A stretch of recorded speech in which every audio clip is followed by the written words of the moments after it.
I am looking at something very interesting, right? I'm looking at the number of minutes that Chelsea players played last season, right? Including the FIFA Club World Cup, which we won by winning PSG 3-0. Now, in this chart, I can see that Marco Grella played the most number of minutes. He played 4,344 minutes, and that is a lot. And we all know why Marco Grella played that high number of minutes. It's because there is no backup for Marco Grella, and that is why I feel like we should actually sign a backup for Marco Grella in this summer transfer window. More preferably, let us sign Joel Acto. Now, games played is Marco Grella. He played 54 games. That's a lot. Then we have Moses Caicedo. He played 4,290 minutes, which translates into 50 games played. He's just second to Marco Grella. So he's the second player that played the most minutes last season. And we all know why Moses Caicedo is very, very important for Chelsea. And somehow this guy stayed fit, right? He did not pick any injury. But I think next season, the number of minutes that he's going to play is going to reduce, because now we have people like Esugo, we have Andre Santos, right? And I think Romelu Lavia also, he could be in the mix, because I feel like Romelu Lavia injury has improved. So I believe that Moses Caicedo will not get up to 4,000 minutes next season. Then we have Cole Palmer. Cole Palmer actually played 4,242 minutes, which is basically around 52 games. And I'm not surprised here, because come on, Cole Palmer, he's the guy that Chelsea are building around. So it makes sense that he's playing a lot of games. And he also did not have a backup. The person who was supposed to be his backup was João Felix, but we all know how he went to João Felix. João Felix left. And that's why I feel like the additions of people like João Pedro and potentially Xavi Simons will actually help Cole Palmer next season. And I don't think he's going to play up to 52 games next season. It's not going to be that much,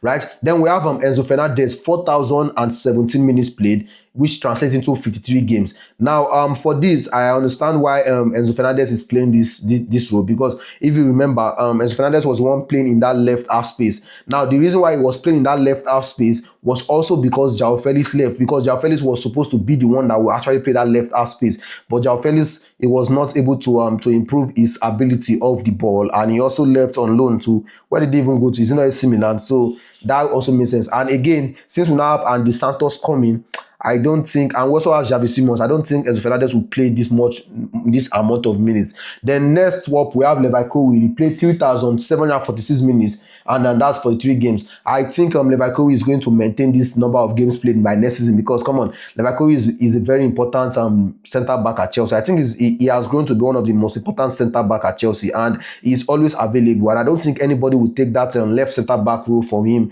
And I feel like he's actually good. He's underrated, very, very underrated. So I think he will actually maintain it next season. Then next up, we have Pedro Neto, 3,384 minutes, 51 games played. Now, for Pedro Neto, I actually understand why he played 51 games, but the minutes are low, because he was not really playing full minutes. Sometimes he was coming as a sub, sometimes he would get subbed out in the second half. But I feel like he actually improved as the season went. When he started off the season, he was not really impressing me, but towards the end of the season, he really impressed me, especially in the Club World Cup. He really impressed me. Even in that Club World Cup final, the way he played like like the fifth defender for Chelsea, it was marvelous. I believe that this minutes he should actually maintain it next season, because he's going to still be coming off on the bench, and he's going to be getting subbed out. Next up, we have Adarabiyoyo, Tosin Adarabioyo, who played 3,029 minutes and 41 games. Now, this actually makes sense, because I feel like this Tosin Adarabioyo, I feel like he's actually underrated, to be honest. You know, when he joined, because he came on free transfer, people did not really appreciate him. But I feel like he's underrated. He has that leader mindset. He has that organization mindset, and he's also good at heading the ball and all. So I feel like he's going to maintain this minutes played. Coupled with the fact that maybe we don't sign a right centre back, but if we sign a right centre back, then his minutes might actually get reduced. Yeah, his minutes might get reduced. It depends on if we sign a right centre back. And rumors say that we are going to sign, but we don't really have a target that we're looking for in that right centre back yet. So but if we can get that right centre back, I think Tosin Adarabioyo's minutes would reduce. Then we have Malo Gusto, who played 2,822, 48 games. Now, I'm actually very surprised that Malo Gusto played this amount of games. But then again, I'm not surprised, because I know that in the beginning of the season, he was playing a lot of games, but it was not impressing me a lot. It seemed like he was learning a lot, but towards the end of the season, he improved very well. And I believe that next season, he's going to play a lot of minutes. coupled with the fact that Reece James is now really basically like a what's it called, a midfielder right now. So I think Malo Gusto is going to play a lot of games next season. Then we have Noni Madueke. He played 2,645 minutes, 46 games.